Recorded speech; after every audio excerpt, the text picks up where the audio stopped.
Okay, so I will switch to my screen share and we'll get rolling. So this week I switched our topics a little bit. Originally we're also going to cover Google Groups, but I have recorded that video and put it in here. It's also a standalone entry in our Google Classroom, so we won't cover that in person. This is a tool that most likely you're not going to use in your classroom, and there's one very defined skill that we'll need for the test. So I recorded that exact click path for you, and that video's later on in our slides. Today we'll be looking at Classroom, Meet, and Sheets. Are any of you using Google Meet as your main way of doing meetings with your students and teaching them? Richmond Public Schools is, yeah. Oh yeah, how's that going, or have you started it yet? Ask me next class. It's going okay with teachers. It would be better if they had rolled out all of the things that they said they were going to roll out, but it's not going to happen until the end of the month, it looks like. Yeah, Josh, you were right. Looking at Google's timeline definitely would be helpful. I'm even seeing October for some of them. So when we get the breakout rooms, when we get Jamboard integrated and some other things, that will be amazing, but kind of a pregnant pause right now. Jennifer, I saw your hand up. Are you Richmond as well? 1, 2, 3, 4. And if you hear folks in the background, you know, that's part of what we're doing right now. My dad's down, got my kids here too. So yes, Carter. Hey, bud. I did not answer. Okay, can you go answer Grandpa? No. Yes, it's okay. Why don't you just sit with me you'll sit with me for a minute. It's okay. You'll sit with me for a minute. All right. Maybe he was going to go to timeout if he got up and ran out your hollow. Because he didn't want to stay out there. I know. Hit me and he looked at me and Okay, did you hit Grandpa? We don't hit Grandpa. I need you to take a timeout right here, and then you'll be able to come back, okay? Macaroni and cheese would be great. Thank you. All right, so thank you for that. Okay, so we're going to take a look at a couple different symbols that you might start seeing in our Google Classroom. So if there are things that I will need to be turned in, and that's going to be very few and far between, you'll see 100 that emoji next to those posts within Classroom. Whenever I post a video, you'll see this film clapper. I don't even know what that's called, but it's the international symbol of film, right? And then when we have something that's kind of a self-assessment, self-check, it'll be that target with the arrow. Just some visual cues that we can use along the way to help signify how I want you to engage with some of the content in Classroom. The other cohort felt this was helpful, and I wanted to offer that for you too. I did not answer On the phone? on Yeah. the phone. So at this point, we're going to transition to Google Classroom. Are there some districts who are using this as your primary way of sharing content with kids? Or I know a lot of them are in Schoology and Canvas at this point. Sheena, you are using Classroom? Yes, Prince Edward. Okay, right on. Richmond is too, right on. So Richmond's like going full Google, so that's pretty cool. Thank you guys. How is, Yeah, well, we all are know also. you are as well. Cool, thank you. Yeah, We working are in Amelia. in Lexington City. Right on. Yeah, I love the simplicity of Classroom. And the teachers, every teacher I work with really likes it as well. So we're going to spend a little bit of time doing a quick overview of Classroom. This is not a full session on Classroom. I will link to that later if you wanted to get a deeper dive. You want some water? Okay, why don't you get down and drink some water, and we'll keep rolling. So what I'd like you to do is we're going to head to Google Classroom. So if you can open a new tab and classroom.google.com or however you plan to get there. I know a lot of you are probably there already. And we're going to do an overview. You can open up a class if you'd like that you've already created. If you don't have any classes that you have created as the teacher, hey Carter, don't play with that, buddy. In fact, give it to me, please. If you haven't yet done that, we'll go ahead and create a class. Otherwise, you can just enter into one. Some new changes that you might notice in Google Classroom, even from this home page. is that we have to review. A lot of you will have to do, probably all of you, and then also calendar. And these are some new buttons that have shown up in the last probably 2 weeks to make it easy as a teacher or student to find exactly how you need to be spending your time and what are some of those upcoming assignments beyond just having them listed here on each of these cards. So within Classroom, we know that we can drag and drop, we can reorder these. Each one of these represents one of our classes, and we know that when we're enrolled in a class, it'll have our teacher's picture and have their name. And when we're the teacher of that class, it'll tell us how many students are in that as well. So at this point, I'm gonna go ahead. Has anyone never used Google Classroom? You've never created a class in Classroom. Go ahead and put your hand up if that's the case. I'm assuming that everybody has used it before. Maybe 1 or 2 people haven't. Okay, so we're gonna run through what that experience looks like for creating. And again, if you've already done so, you can just enter into one of your classes that you teach. So I'm gonna click the plus sign at the top, and okay, I'm recording. I'm gonna hit my plus sign, and I'm selecting create class. And if you are following along with that, then go ahead and do that as well. And so in here, we have 4 different sections that we can fill in. And the only one that is required is that first one. I'm gonna make this Disciple 5th grade. Section would probably be most common for secondary. So this would be what class period. If you're in elementary, you might do like this is a different station or different subject, and it's kind of up to you. Then we get subject. So for this, I'll do art. And 3D art sounds fun, but really it's 5th grade, so I'll just leave it blank. And then finally, if we wanted to do room, but what a quaint idea that is at this point. So I'm gonna go ahead and hit create when I fill in as many of these as I'd like. And this will create my new class. Now in the background, it's also creating a Google Calendar for me. It's creating a folder in Google Drive that will organize all my students' work, and it's creating my Meet. So a lot of different things are going on here. Now that I'm in Classroom, a couple of features that I want to make sure we touch on would be these options up at the very top. So by default, we show up in Stream, and this is going to take on any actions that are happening in Classroom. So any type of post I do will show up for my students here. I can also make an announcement directly within the stream as well. So I can share it with this class. So it could be welcome to our new class. I'm excited, can't type, to work with you this year.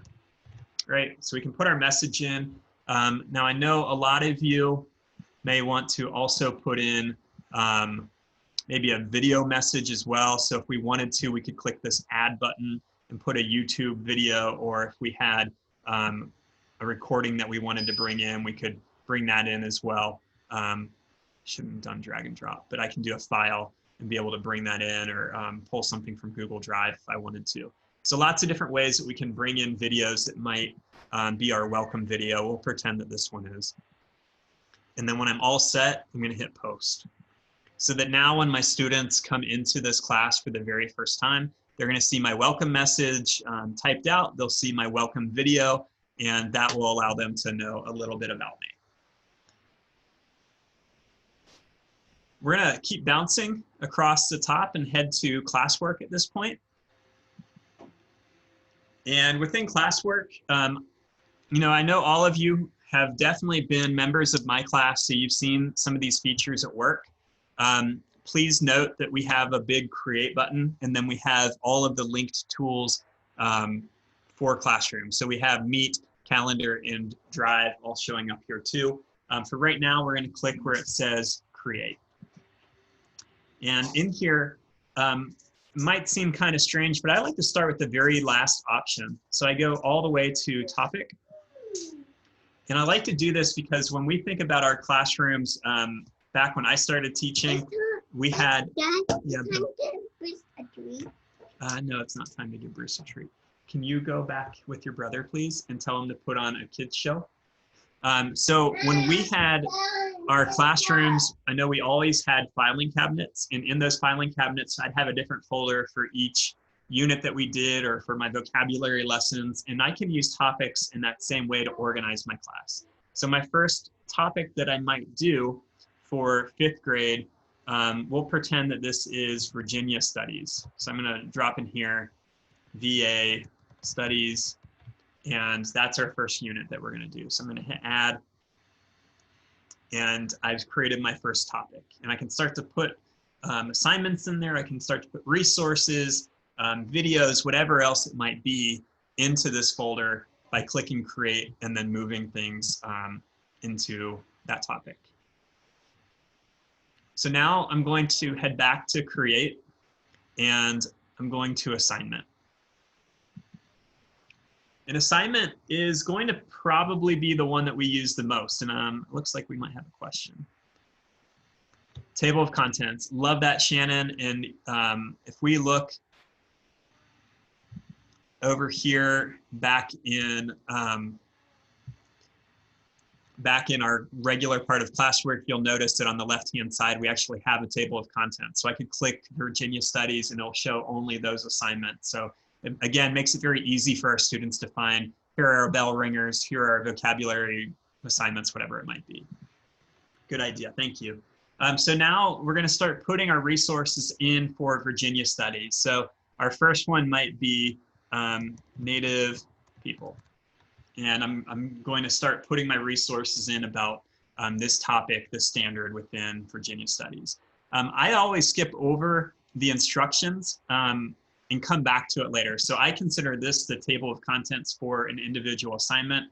I'm going to put in a few different types of resources, and I want my students to know how to engage with each of those. So I do come back to this. But for now, I'm going to go to where it says add. And we have 4 choices. I'm going to start with the first one, Google Drive. And in here, I'm going to tag 3 different types of things. So I've got my slides. I'm going to select this Jamboard. And finally, we'll do this HyperDoc. Okay, so now that I have those selected, I'm going to insert them. And when I do that, you'll notice that we have 3 different, I have each of my assignments in here, each of those resources. And the first thing we see is I have a thumbnail, then I have the title of the resource, and then the file type. So thumbnail, the title week 3, and then finally Google Slides. And then on the right-hand side of this, I have my drop-down where I can select how they're going to engage with it. So the first is students can view file. This is really helpful for a reading assignment or for maybe here's my syllabus. Students can edit file. And if you remember our very first week together, we did that, right? We had our slides where you introduce yourself and all the students were in the same file collaborating together. And then the final one is make a copy for each student, and that gives a unique template for each student. They all have their own copy, they can do their work. As a teacher, I can give them feedback as soon as I hit assign, but what Josh does won't impact what Neely does, and she'll never see the other person's work, which is pretty cool.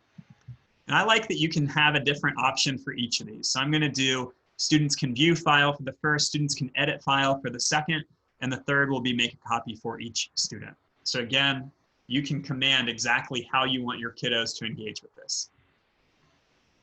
I would definitely encourage you to scaffold towards students can edit file together.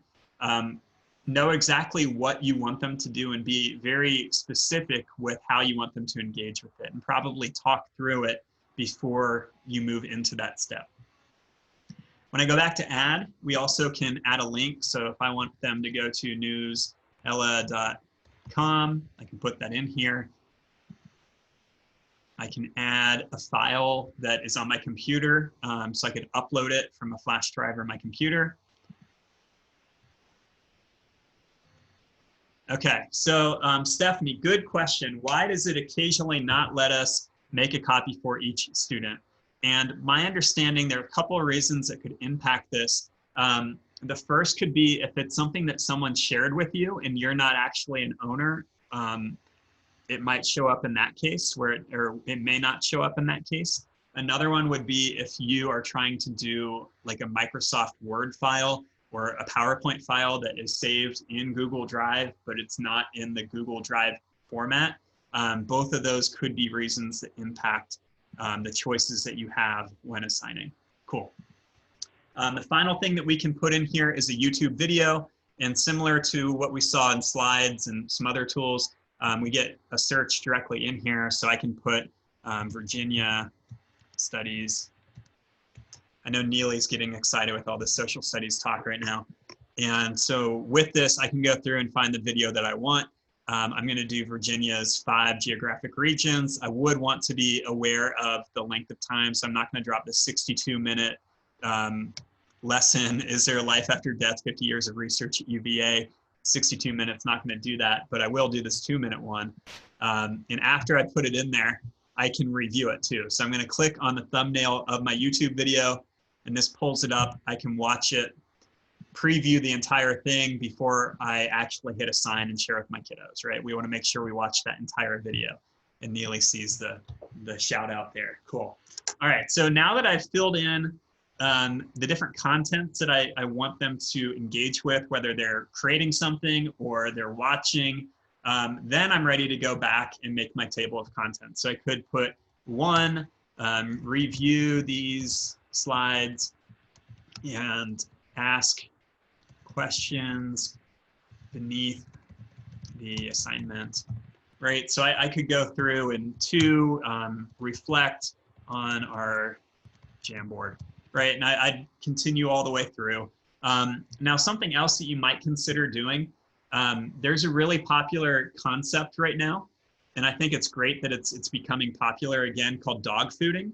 And it's basically, we want to try out the entire assignment before we get it to our kiddos, and that helps us make sure all the links are working and things like that. But one part of that is you might record a video of you doing that and explaining the process for your students, and then we can drop that video in as one of our resources for the assignment. And that could be really helpful for the parents too, that if they're trying to help support their learner, the student can pull up the assignment, play the video, and now both families and the student have a better insight about what the expectations would be. All right, so now bouncing to the right, I can tag multiple classes with this. So I can say I want it to go to the 5th grade and 4th grade class, and it would push to both groups. If I had students in this group, I could click where it says all students and assign to a small group. Maybe it's 3 students who need translated copies, and I can assign it just to them. Or maybe it's the group who's learning about this specific Virginia geographic region, and I can post materials about the valley to them, or the coastal region. Dog fooding.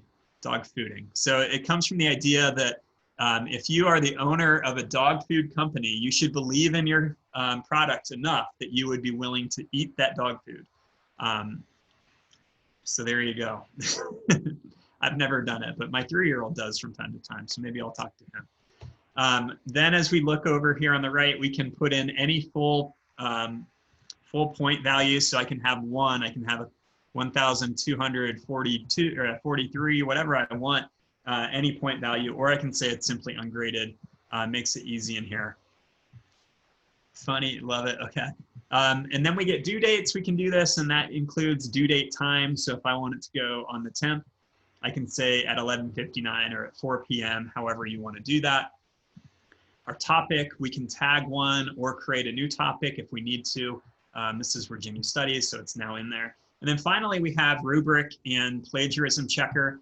Rubrics are really powerful. There is a Google Sheets rubric that I'll put into our classroom later today that you can customize, and it's a lot easier to fill out than through the rubric builder here. But with rubric, you can create a rubric, reuse a rubric, or import from Sheets. So that template that I'm going to hand you will be this import from Sheets option.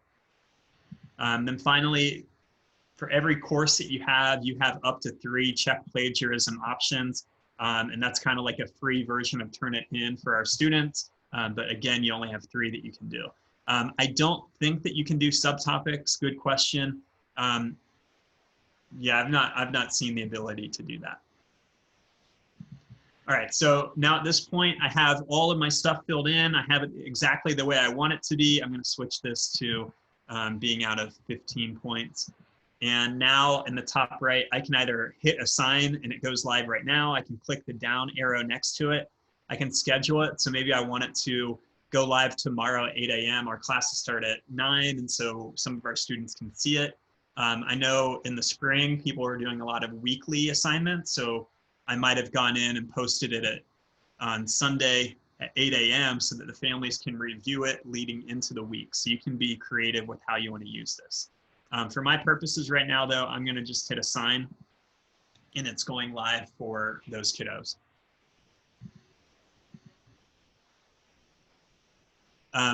Stephanie, I think that's per year, so probably really just 3 total.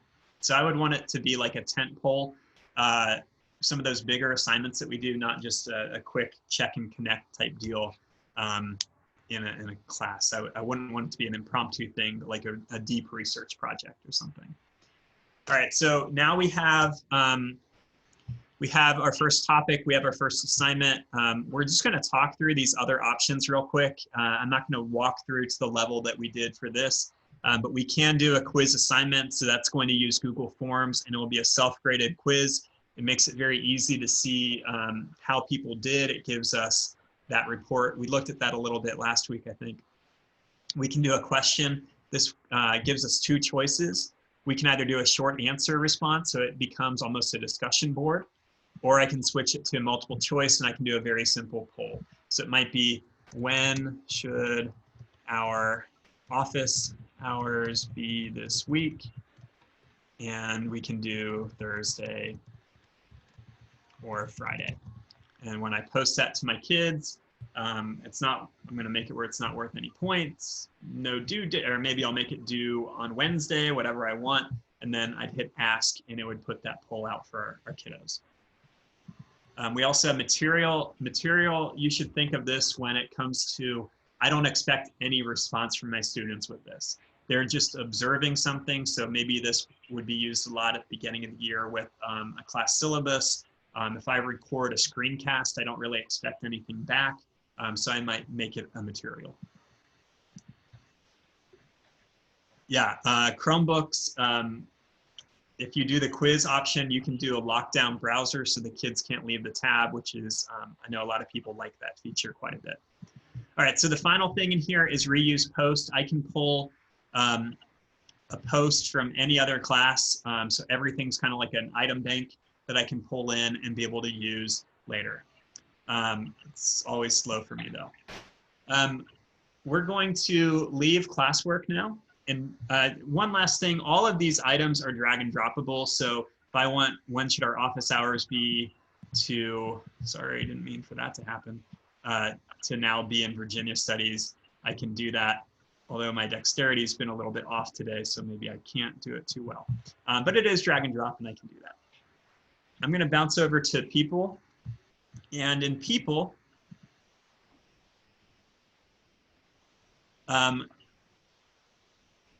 it's easy to put together instructional resources. Is there an option to hide or unpublish an assignment?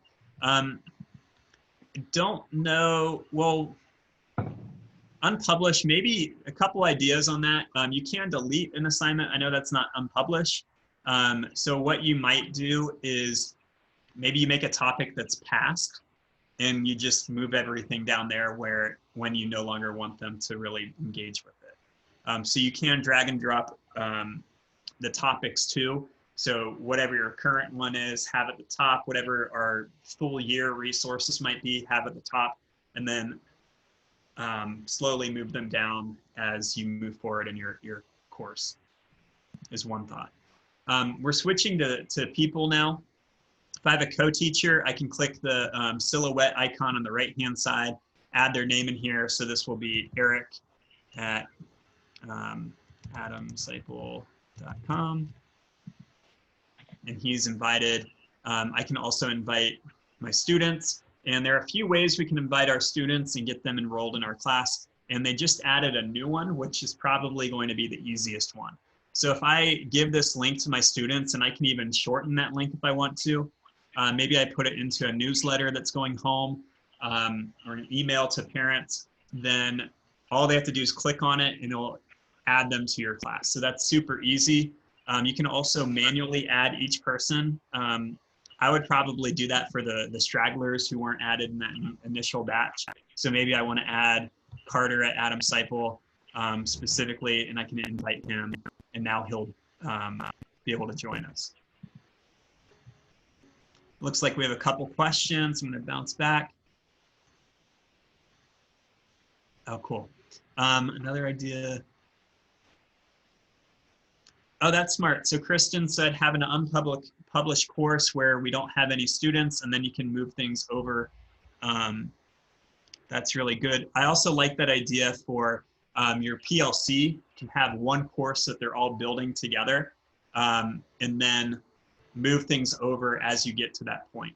After the first time that you do that, we're going to see how you would later be able to make a copy of that course and you know, not start from scratch.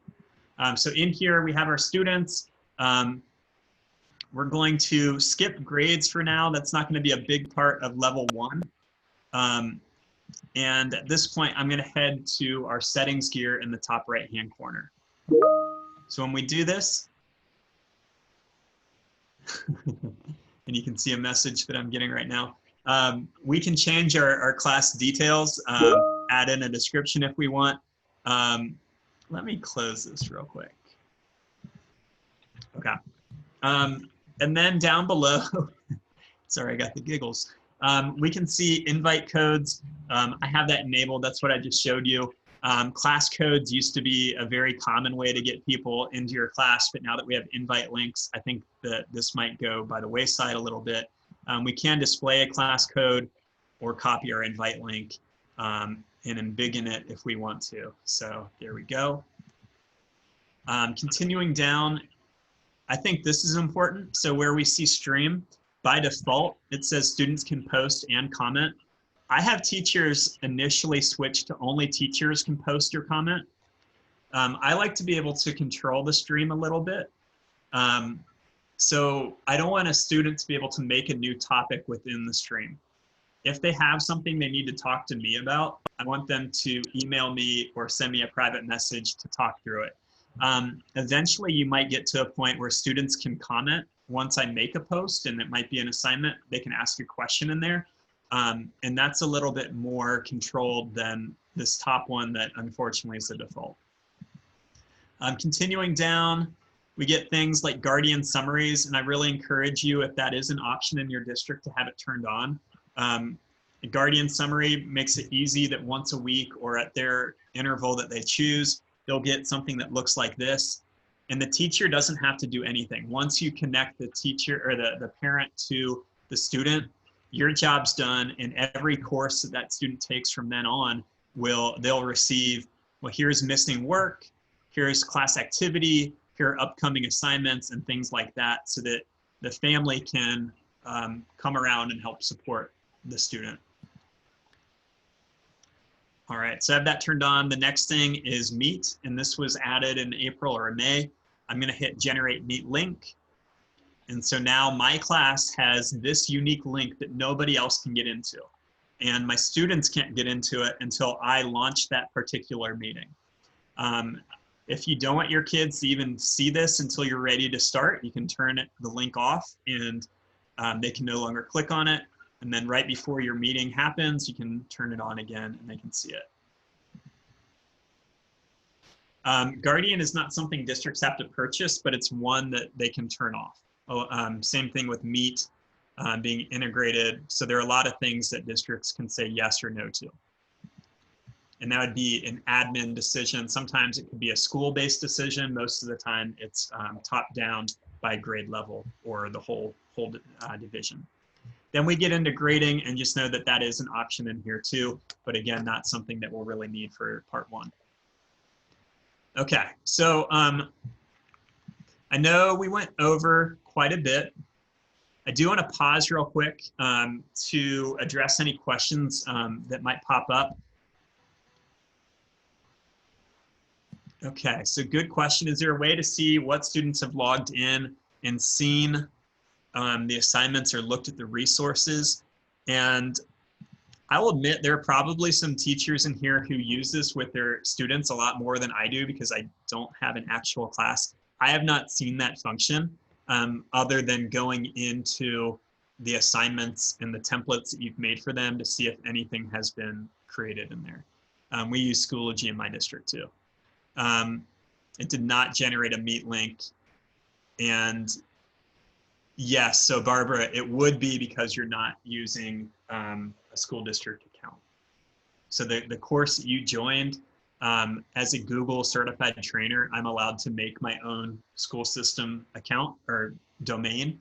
And that's where my courses are that you join. That's why we have the Meet link show up, even though we don't use it for this particular program.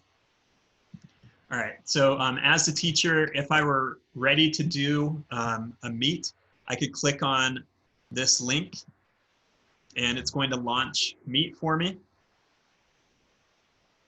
And I can start it, other people can join me.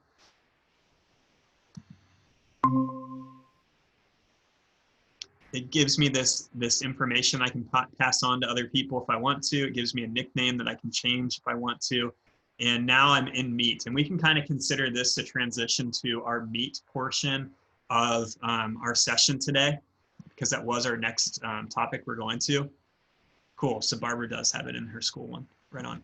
All right, so when we're in Meet, and as a few people said earlier today, there are some really amazing updates coming to Meet, and we'll talk through some of those too. We have a couple things I want to highlight. So if I made the Meet through the Meet meeting through Google Calendar, which you can do, you can attach Google Drive resources. So maybe I have here's our meeting agenda, here are my guided notes, or whatever it might be. And I can put those in so that any member of that meeting can just click attachments and be able to find it. Makes it super simple. Some other things that we can do within Meet across the bottom, we can have our captions turned on. So remember a couple weeks ago, I think we did this when we looked at slides. We can turn captions on when we're in the present mode of slides, and we can do that same thing here where it's going to auto caption for us. Continuing to the right, we can present. And I get 3 choices, my entire screen, just one window or program, or I can do a Chrome tab. If you're doing videos, you'll want to do this final one.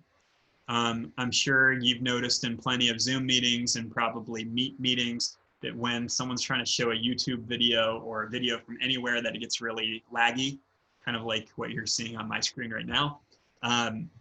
And so you'd want to just click here. You could pick whichever tab you want. So we'll do week 3 slides. And then when I find a video in here, it would behave the way I'd want it to. And now I'm done sharing, so I'm gonna hit stop and head back to my Meet. We're gonna head over to our 3-dot menu option on the right-hand side. I'm gonna turn off my video here. A little too meta for me. And when we do this, look at the options we get. The first one is record meeting, and this saves it in Google Drive for you. So all I have to do is hit record meeting. I'm gonna, it will ask for consent, which is a good move. Thank you, Meet, for doing that. Recording will start soon. I'm recording right now. And when I'm all done with my recording, I would go up to stop recording, and it will be saved in Google Drive. And since all of us are probably using Drive pretty regularly, it's nice to be able to save all of our recordings in one place that we can easily bring into our slides, bring into our classroom, whatever it might be. I haven't seen that option. I'm gonna just go ahead and tell you that I'm a big fan of students not having their video turned on when I'm doing the instructional part, which would be what I'd record. If we're doing something for community building, then by all means, I would have videos turned off. And then as soon as we transition, I'd invite everyone to turn it off, because that's going to speed up their computers and allow me to feel more comfortable with recording and so forth. But I would follow whatever guidelines your district has. In YouTube, there are some settings you can do to blur people's faces, but you'd have to go through and draw a circle around each student's face, and that's quite a few of them for you. All right, so going back to our 3 dots, we can change our layout. We have 3 different choices in here. The tiled one will eventually, and I don't know where they are on this roadmap for their new products, will allow up to 49 people on the screen at a single time. And hopefully none of you have classes of more than 49, so that should cover you pretty well. I like sidebar the most, but it's really up to you. Full screen, we already saw captions, settings. There's not a whole lot going on in here, but I'm guessing that in the coming months, we'll see more and more. And then at the top of our screen, we have all of our participants, and I can add more people. Soon, you'll get a lot more control when it comes to moderating, of being able to mute everyone, kick people out, lots of different choices coming your way. I don't know exactly where they are in that pipeline either. And then we can also do chat. Now, this is a little different than Zoom chat because as far as I can tell, there's not a way to send it to just an individual. So if Liza needed to send a message, it would need to go to everyone and not do the private message that a lot of people do in Zoom. Switching to Zoom, most of the resources.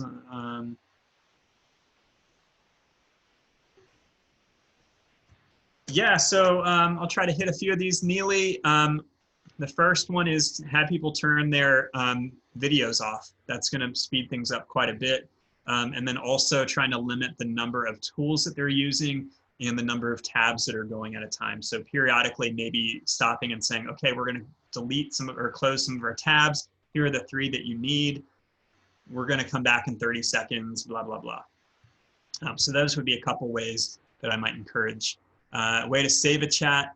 I have not seen that show up within Meet. It is a built-in feature of Zoom. If you're recording a video, you also get the chat transcript. Non-Google apps like Meet. Wow, some of these, okay. Hey, Adam. Yes, Josh. When you record the Meet, it also saves the chat as a text file. Awesome. Thank you, Josh. Love that. Thank you. Everyone in the meeting automatically gets an email with the video. Is that true? I'm going to turn it back to the group. Anyone have experience with that? If you invite everyone with the Meet link, then anyone who with that gets it. That they're going to the event will get the email of the video. Okay. So again, I think that makes it important that we, when we're recording, Shannon, go ahead. So I have a question because I'm the one that asked that. So our district is using Google Meet, and the issue we're having is they were told they could record even with students in there, and our students are supposed to have their videos on. So if Johnny decides to do a slew of cuss words or flip somebody off or take his shirt off, and I'm recording, is it going to all of the students right after? It seems like that's the case. Right, Josh? I don't think that's the case with the Meet that's embedded in the classroom. Although Okay. I can't be 100% sure that. I know that it's the case with a Meet that's embedded in event info. Okay. But I've attended Meets that have been in classrooms, quote unquote, and not gotten an email after that. So I don't think that that's true, but I can't say 100%. Okay, thank you. So what I would encourage you to do, Shannon, and anyone who's using Meet in your district as your primary way of delivering content, or at least of doing these meetings, try it with your PLC first. Make a PLC classroom. Use the Meet link in that PLC classroom to have a meeting, record it, and just see how it functions before you get in with students. I've been encouraging PLCs in my district to do that same thing with Zoom. I've offered to be a part of that. So that'd be the process that I'd take. All right. So at this point, I'm going to close my Meet. Just a pro tip, I would want to make sure that all of my students have left the meeting before I hit this hang up button. And when I'm the last person in there, they can't click the link to re-enter it. But I do believe that I need to be the last one in there. Hopefully I'm wrong on that it would just close it for everyone, but that's my understanding from conversations with some other teachers who rely on this. So again, I love how easy Meet is. Some other updates that are coming to Meet in the coming weeks or months. Jamboard, which is a tool that we're going to look at in about 3 minutes. A collaborative whiteboard tool will be built in. Some other ones I mentioned before, having the breakout room functions. So just know that they're continuing to update Meet. They're putting a lot of effort into it, even if it's not at the timeline that we would hope for. The final one that I can think of right now is there's going to be automatic blurred backgrounds, and also you'll have some different virtual backgrounds that you can do too, I believe, without even having a background or a green screen, which can make it really easy for our kids to hide their 3-year-old baby brother who's in the background running around without any pants on. Just hypothetical situation there. So at this point, I'm going to stop my screen share because I miss seeing you guys. I know most of you have your pictures hidden, but I just need to kind of get recentered. And we're going to transition in the next couple minutes to, oh good, some more people. We're going to transition in just a moment, oh, everyone's there, to Jamboard and have a mid-session reflection and get to try out another tool that I know some people are starting to use more and more, but it's still kind of a lesser used tool. So I know I just had a few people turn their cameras back on. I am going to do my screen share again, but it is good seeing you. So here's my screen share. If you can go back to your slides as well. And this time we're going to be on, we're going to skip all the way to slide 10. And we'll click on the link in slide 10. I'll drop this into our chat as well.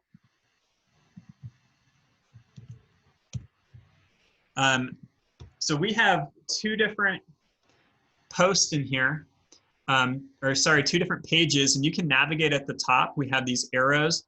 Looks like someone might have added a 3rd page, but I have just 2 things I'd like you to respond to. The first is using videos can help my learners. And so what I'd like you to do is on the left-hand side, either click the sticky note or the text box option and put your name under either the thumbs up or the thumbs down guy, okay? After we've done that, if you wanna head back to slide 1 by using the arrow at the top, we have another question in there about your Google Classroom skills, and it's that same type of setup. Either put it on the left if you feel like you've got it, or the right-hand side if you're like, I'm not feeling great about this. So go ahead and do that. If you have any questions, you can unmute your mic, and we'll take the time to field those questions. I love that, Jen. Thank you.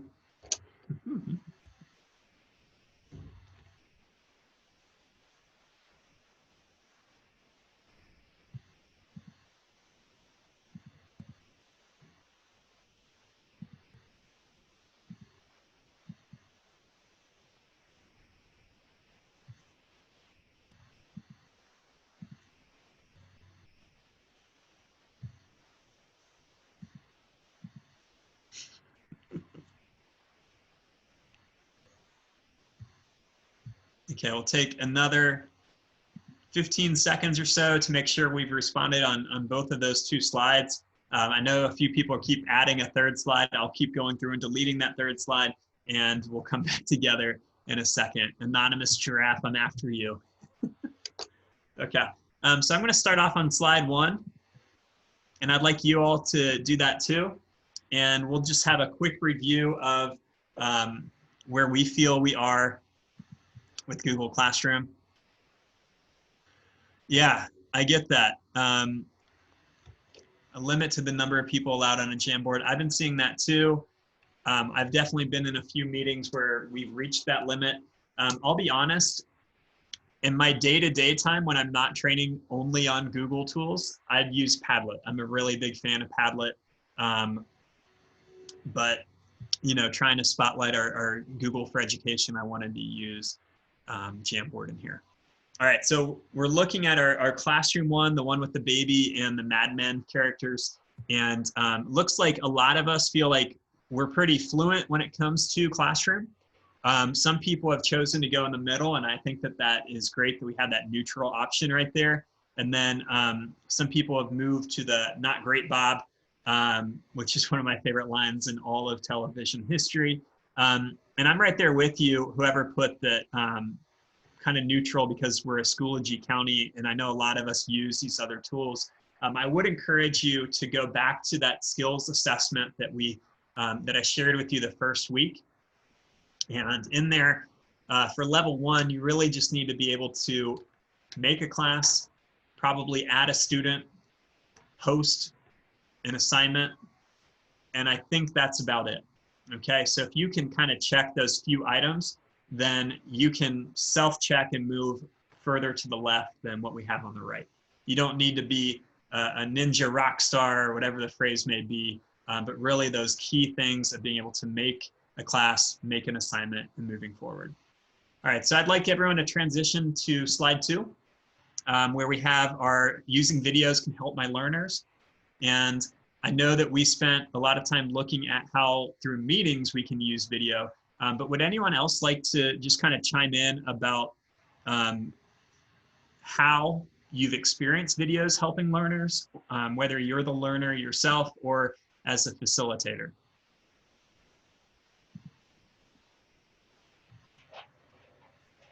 Well, making instructional videos to show students how to do things and parents how to do things online was incredibly helpful in the spring, since I wasn't physically with anybody. They weren't exactly the most fun, but it was very helpful.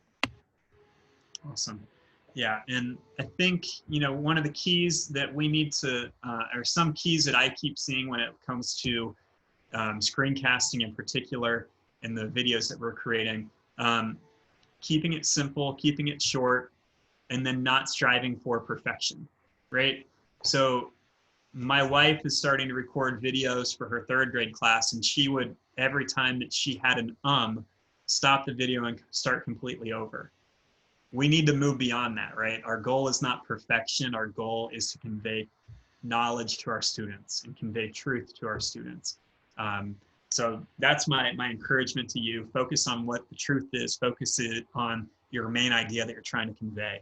I typically will write a few notes and just say, here are my 3 bullet points. And if I can focus on just those 3 things, it's going to probably be a pretty short video that's really centered on my main idea. I think images can be really powerful as jumping off points. And I think that's great. Yeah, sometimes we don't even need a video, right? We can just have this guy giving a thumbs down, and that can convey quite a bit to us. Or using memes within our teaching, or a GIF might be able to convey the idea too. Or maybe we're artists and we can draw. Nearpod is pretty cool that you can have embedded videos and that you can have questions in there. So yeah, some really cool tools. Edpuzzle can do some of those features too. So awesome resources out there to be able to enhance our videos as well. Love the 5E lesson, Josh. That is my go-to when I am planning some PD. Lots of good stuff in there. So thanks, Josh. And I see the question, can we remove some of the tools in Jamboard? I've not seen how to do that, the laser. So I would just, you know, I'd probably repeat this all the time, but talk through with our students about what it means to use these tools effectively, and just having that conversation as often as we need to. And if it ends up that this is not, Jamboard's not the right tool for your kids, then don't use it. You know, there are other things that can do it for you. Are there educational video sites where there are quick 2 to 5 minute videos? Sometimes YouTube is a lot to sift through. So a couple ideas with this, and I'm sure that the group might have more ideas than just what I have. So when I am on YouTube, I do use the filter quite a bit. So if I wanted Virginia studies, I'll go back to that. In here, I would go to filter and short, less than 4 minutes. And now all my videos will fall within that guideline. So that is my first step. I'm also a fan of TED Ed. So I'm sure a lot of us have used TED videos in our class, or you've been in PD where they've used it. I used to always use TED Ed though. And I liked it because as a teacher, I can go through, find the topic that I want. So I'll discover a lesson or a series. Why do people fall for misinformation? This is a 5-minute video, so it's not too far out of that time frame. And within this, not only do I have a professionally made video, I get questions that go along with it. I get discussion questions and information that I can use, and I can remix it to meet my needs. So that was one of my favorite tools. I know a lot of people use Khan Academy, and that's a great resource too that I've encouraged my wife to use, especially leading up to SOL and remediation time. Anyone else want to share a favorite video resource that you like to use?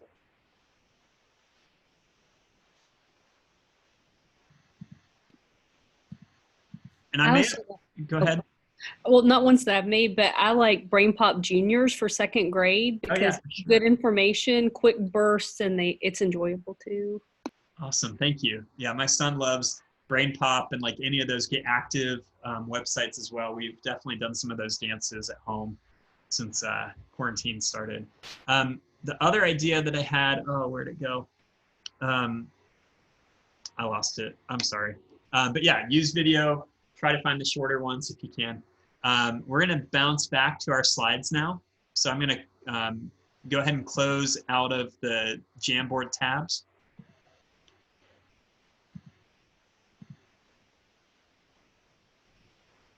Cool, Barbara, that's awesome. All right, so in our last session, we didn't get to sheets. We have a little bit of extra time in this one, so I shifted everything to this week instead. And real quick, how many of you get a little bit of anxiety? And it's time to be completely honest. Who gets anxiety when it comes to Google Sheets or spreadsheets in general? And you can be completely honest with this. You can put it in the chat. That's great, Stephanie. Thank you. Okay. I'm going to admit, this has always been, math makes me nervous. Oh, sorry, that was private. MBA, so don't bother me. Okay, so we know who to rely upon with this. The same for me. Okay, so I taught high school English. I'm definitely I like the logic part, but spreadsheets still give me a little bit of anxiety. And when I have to teach it, I always get a little bit nervous. But I've kind of come out of that. I'm now pretty confident when it comes to spreadsheets, and especially with all the improvements that Google continues to make when it comes to Google Sheets. It's become a lot easier than what it was in the past. So I'm going to share my screen. And I say this because I can do quite a bit without ever having to memorize a formula or anything along those lines. So at this point, what I'd invite you to do is we're going to go to the next slide.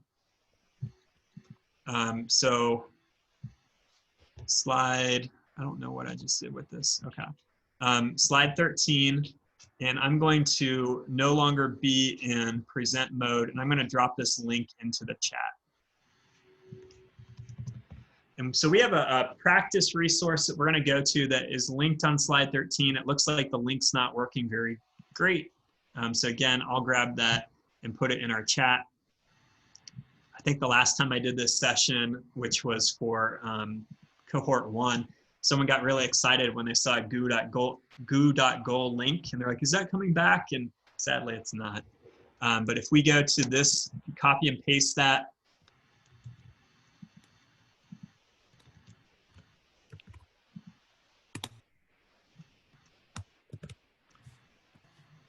It should come up in just a moment and prompt you to make a copy. I'll put this in the link too, make it a little easier without copying and pasting. And we're going to click in the top right to use the template.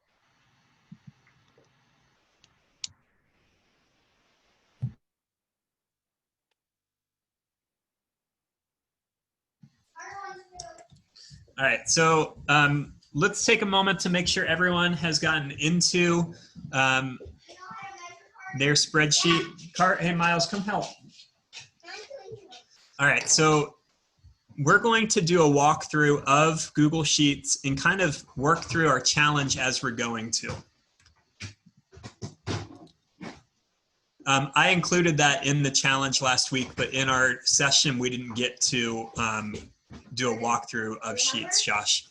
All right, so our first challenge that we're gonna do, the first step that I want you to do when we're looking at this data is we're gonna click and we're gonna walk through some of the terminology when it comes to a spreadsheet. Hey, boys, shh. All right, so the first thing that we wanna talk about is in a spreadsheet, our columns are labeled with letters, and that's the vertical, and our rows or horizontal are labeled with numbers. So when I refer to cell A1, that's talking to the cell that has the word first name. Yeah, he did. He's a hungry dog. When I'm talking about C3, you probably see the number 74, okay? And we always start with the column and then the row, so it'd be letter, then number. So for our purpose right here, we're going to do something called freeze a row. So what I'd like you to click is where it says 1 on the left-hand side. Click where it says 1, and this should highlight that entire first row. And we're gonna go up to our toolbar where it says view and select freeze, and then 1 row. Can I have someone unmute and tell me why I might want to freeze the first row?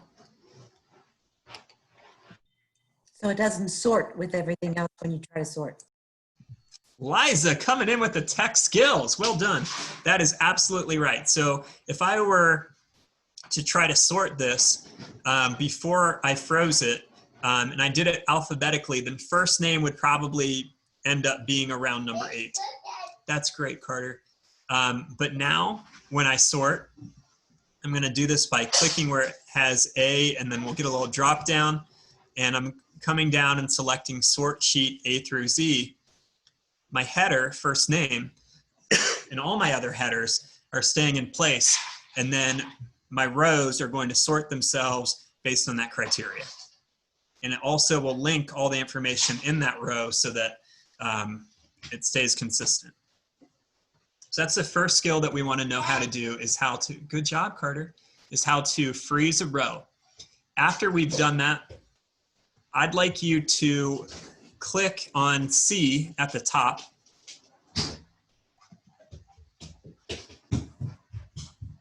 And when we have C selected, I want you to take a look at the bottom right-hand corner of Sheets. And there are a couple things that I'm gonna spotlight for you. The first, you might see that it says sum : 1641.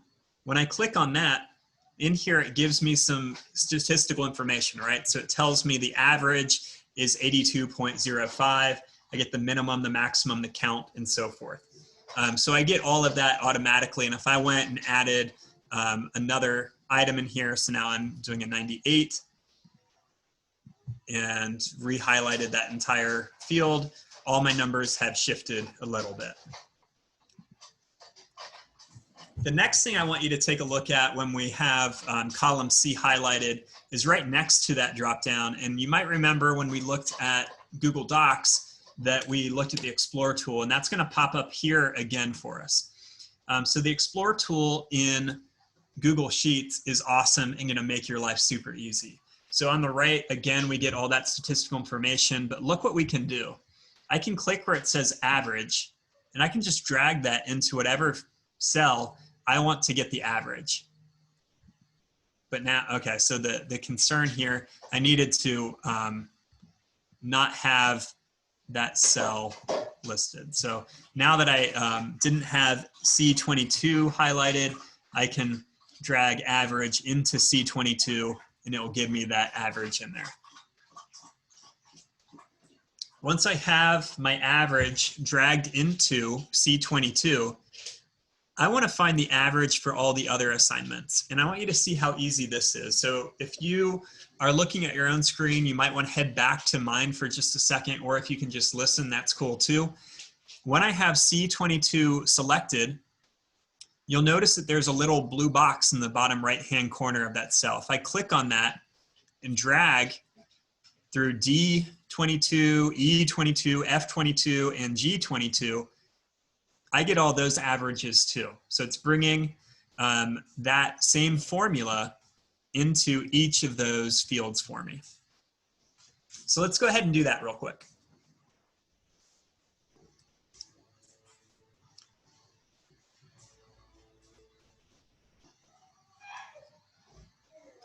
The next thing that I'd like you to do is we're going to go up to H1 and we're going to put in the word averages here.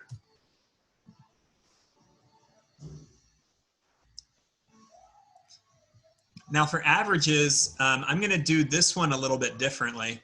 And so I'm going to first highlight C2 through G2. So now I have all of Aiden's assignments highlighted. Sorry, I did that in the wrong order. I want to go to H2 first and put equals. And if I start typing the word average, it's going to suggest that formula. So I click average, and then it allows me to either type in, so I could put C2 colon G2, or I can just click and select those fields. So I've selected C2 through G2. When I hit enter, again, I get my average in there, and I can click that square in the bottom right-hand corner of the cell, drag it down,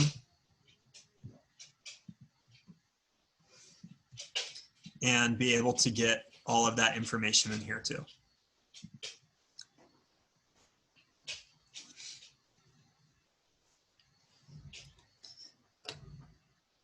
So I know that in the past, it has at times maybe been, a lot of you just admitted to having some anxiety when it comes to using Google Sheets, but I want you to know that it really can be as easy as this at this point. Hi, Carter. Good to see you again, buddy. So when I go back and highlight Aiden's assignment 1 through assignment 5 grades, don't hit yourself in the head. I go back to having my statistical information at the top, and then in the Explore tool on the right-hand side, it is giving me a couple other things that Google, in its machine learning and artificial intelligence behind Sheets, says you might be interested in this. So what is the minimum on assignment 5? It's trying to, what, bud? Carter? He ate all his food? Yeah, that's awesome. So I can, okay, no, go on, buddy. Go back to your brother. I can ask questions. So I can say a histogram of averages. I can say median of assignment 2, and it's going to bring me that information. I want to go back and do a histogram. So I want to get a chart. So I'll do histogram of averages. And when I do this, it comes up with, well, here's a chart that you can use. And if I want to use this, I can choose Insert Chart. So now I have data that shows me the average for each of these 5 different assignments. And I can see the score, I can see all that different information in here.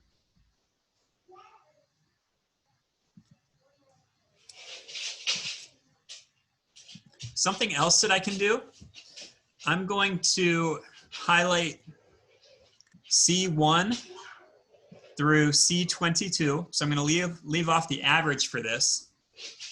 And I want to make a chart the old-fashioned way. And so for me, the old-fashioned way is I can go up to where it says Insert.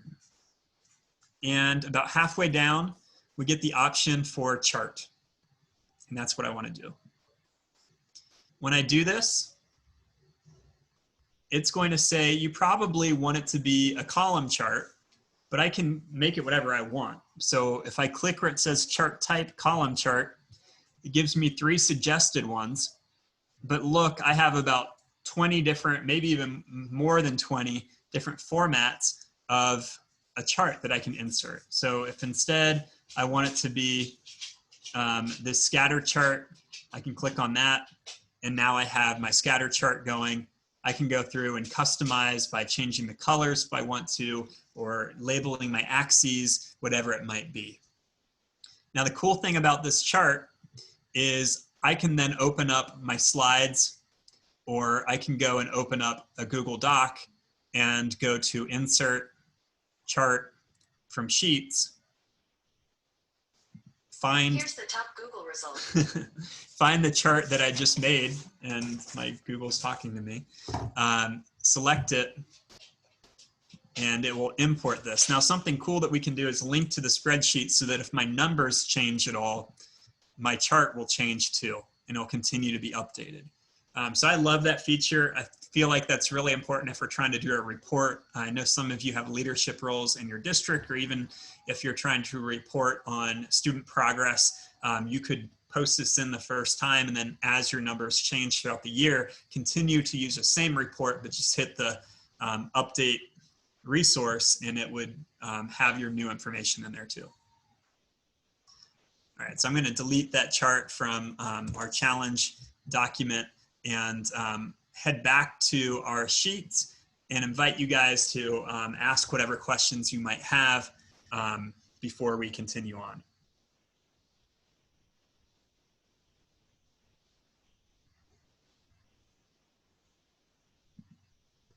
Any questions out there about sheets? Did I make it less scary? I have a question. Oh, go ahead, Stephanie. My pet peeve about sheets, and I think it's because of my OCD, is a lot of times I've never created a sheet, but a lot of times administrators create them. But my pet peeve is how the columns, like information will kind of like run off the column and it's hidden. And I think the way somehow that you can sort of set the columns so that you can add extras, include extra space. Do you know what I'm talking about? I do. So if you look at my screen, and I think B3 Richardson, Aiden Richardson is going to be a good example for this because that is the longest last name. So I've clicked on B, and when I do that, you know, it highlights everything. Now are you looking at my screen, Stephanie? Yes. Okay. So in our toolbar, we have text wrapping. When we click on that, we have 3 choices. Overflow's the default one, and that's exactly what you're talking about, that it just keeps going. You probably, based on what you said, would want wrap, which it's going to drop it down to some additional lines in order to accommodate the whole response. Okay, thanks. You're welcome. Adam, if you added a new last name to that column, would you have to sort again, or would it do it automatically? You would, let's see. So I'm going to put in, I sorted column A, so I'm going to add in Jim, and I would have to go back and redo it.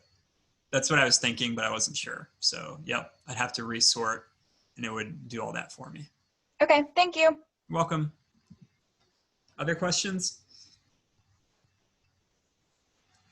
Okay, so be aware that when we come back around to Sheets later in the fall, when we're gearing up for level 2, we're going to dive a lot deeper. So if you're someone who's like, I knew how to do all these things in Sheets, know that in the couple months, we'll be looking at conditional formatting. We'll be looking at things like data validation and pivot tables. So that type of thing is coming, but we're not there yet. Okay, so we are kind of building up to those points. And you'll definitely be supported and ready when we get there. All right, so at this point, I'm gonna head back to our slides. We probably have time for groups. I feel like I've given you a lot of content though, so I want to at least talk through how you can engage with groups, since I would like you to do it on your own time, and I did already post this video into Classroom, so you can go back and find it. But on slide 15, you'll see that we have our little information about groups like we saw before. We have our Google training resources linked. But then I have Welcome my everyone. Today we're going. It is a 3-minute video on how to do this one challenge in Google Groups. And that is the only thing that you need to do with groups. I'm skipping over it in this way because this is not a tool that you're going to probably really engage with on a regular basis. It's largely for doing an email group. I use it for some Google related groups that I'm a part of. So this would be like Google Certified Trainer and Innovator, and they might post information in there. But I'll be honest, I don't go there too often because I don't like the layout. I'd rather use something like Google Classroom to have a classroom discussion, or use Meet and have a live discussion, than use groups and have to filter through, and it's just not the most user-friendly tool. But again, here's our walkthrough of how to do that, and then our challenge that is completely aligned with the video that I put out. So at this point, what I'd like you to do is you can either go to slide 17 and click that link. I'm going to also drop it into our chat, and we're going to move into our exit slip. You can definitely stick around if you want. Horribly, I have another meeting at 6 o'clock where I'm hoping to design what learning will look like in Albemarle County. So I will need to leave a couple minutes before that. But otherwise, if you want to stick around and ask a few questions, I can field those for a couple minutes. Please fill out the feedback form. Thank you guys so much for joining. This is a final time that we're having our sessions like back to back to back to back. We tried to front load our instruction to get done before classes really started back. And now we're going to move more towards the model of once a month, but then have the office hours between.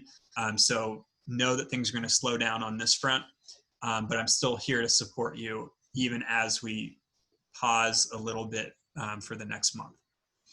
Thank you guys. Good luck in the coming weeks. If you haven't yet started class, you're doing great things if you have started class, and thank you guys for joining me today. Thanks, Adam. Thanks. You guys, you got this, Jennifer. Thank you. Thanks. Have a nice weekend. Thank you guys. Long weekend. Oh, I can't wait. I need that weekend. Yeah, me too. Bye. Bye, guys.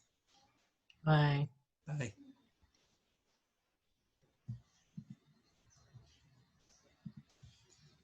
Okay. Well, I'm going to close the meeting out. It was great seeing you all. Was there a question coming? No, I said, thanks, Adam. Sorry. Oh, Bye. thanks, Neely. Hi, Lindsay. Hi, I had a quick question. I unfortunately missed the last session, and so I went in and signed up for something on the collaborative slides or site, but I'm all by myself. Does that matter? Let's go look. Which topic are you doing? YouTube. Okay. It is up to you. I'd be happy to work alongside you if you wanted. You just might need to remind me. So like shoot me an email and be like, hey, Adam, can you add a couple things in there? And I'd be happy to. Okay. Yeah, that'd be great. Okay, perfect. Thank you. You're welcome. Have a good one. You too.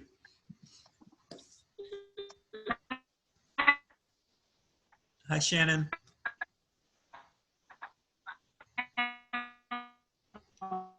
I can't really hear you. I'm sorry. Do you want to type your question?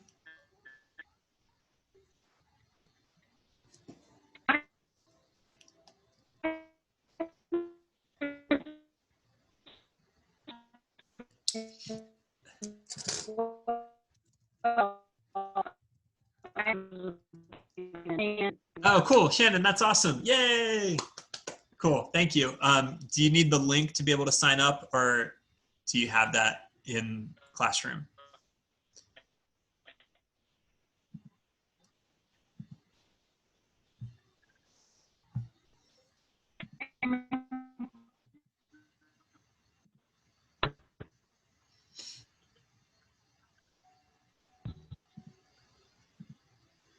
You have it. Cool. That's perfect. Shoot me any questions that you have, and thanks for doing that, Shannon. And we'll see you in the coming weeks. Perfect, Thank you. Shannon. Excellent. Good ending. Yay. Bye. Thanks. Bye, Liza.